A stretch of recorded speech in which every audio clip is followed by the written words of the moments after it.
Sergeant Ulrich's soldiers crept out across the worn dirt path with Adamat heading toward the front of the house.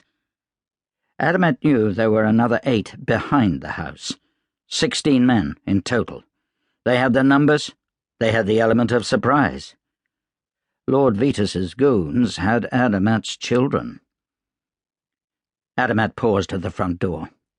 Adran's soldiers, their dark blue uniforms almost impossible to see in the darkness, took up spots beneath the dining room windows, their muskets at the ready.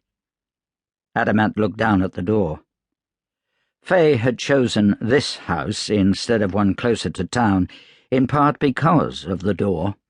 It was a sturdy oak door with iron hinges. She felt that a strong door made her family safer. He'd never had the heart to tell her the door frame was riddled with termites. In fact, Adamat had always meant to have it replaced. Adamat stepped back and kicked right next to the doorknob. The rotten wood exploded with the impact. Adamat ducked into the front hall and brought his pistol up as he rounded the corner. All 4 of the goons burst into action. One of the big men leapt toward the back doorway leading to the staircase. Adamat held his pistol steady and fired, and the man dropped. "Don't move," Adamat said. "You're surrounded." The remaining 3 goons stared back at him, frozen in place. He saw their eyes go to his spent pistol, and then they all went for him at once. The volley of musket balls from the soldiers outside burst the window, and glass showered the room like frost. The remaining goons went down, except for Rocha the fox. He stumbled toward Adamat with a knife drawn, blood soaking the sleeve of one arm. Adamat reversed the grip on his pistol and brought the butt down on Rocha's head. Just like that, it was over. Soldiers spilled into the dining room. Adamat pushed past them and bolted up the stairs. He checked the children's rooms first. All empty. Finally, the master bedroom. He flung the door open with such force it nearly flew off the hinges. The children were huddled together in the narrow space between the bed and the wall. The older siblings embraced the younger ones, shielding them in their arms as best they could. 7 frightened faces stared up at Adamat. One of the twins was crying, no doubt from the crack of the muskets. Silent tears streamed down his chubby cheeks. The other poked his head out timidly from his hiding place beneath the bed. Adamat breathed a sigh of relief and fell to his knees. They were alive, his children. He felt the tears come unbidden as he was mobbed by small bodies.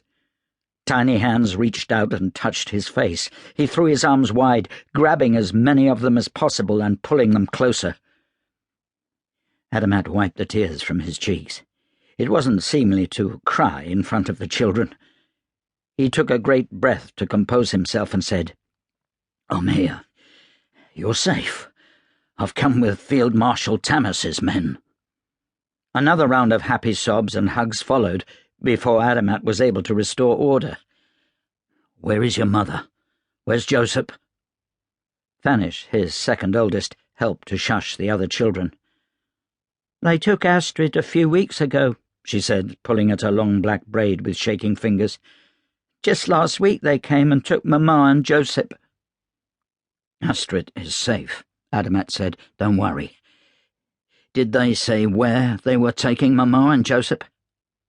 Fanish shook her head. Adamat felt his heart fall, but he didn't let it show on his face. "Did they hurt you? Any of you?" He was most concerned for Fanish. She was 14, practically a woman. Her shoulders were bare beneath her thin nightgown. Adamat searched for bruises and breathed a word of thanks there were none. "No, Papa," Fanish said. "I heard the men talking. They wanted to, but—" "But what?" "A man came when they took away Mama and Joseph. I didn't hear his name, but he was dressed as a gentleman. He spoke very quietly. He told them that if they touched us before he gave them permission, he'd—" She trailed off, and her face went pale. Adamat patted her on the cheek. "You've been very brave," he reassured her gently. Inside, Adamat fumed. Once Adamat was no longer any use to him, Vetus, no doubt, would have turned those goons loose on the children without a second thought. "I'm going to find them," he said. He patted Fanish on the cheek again.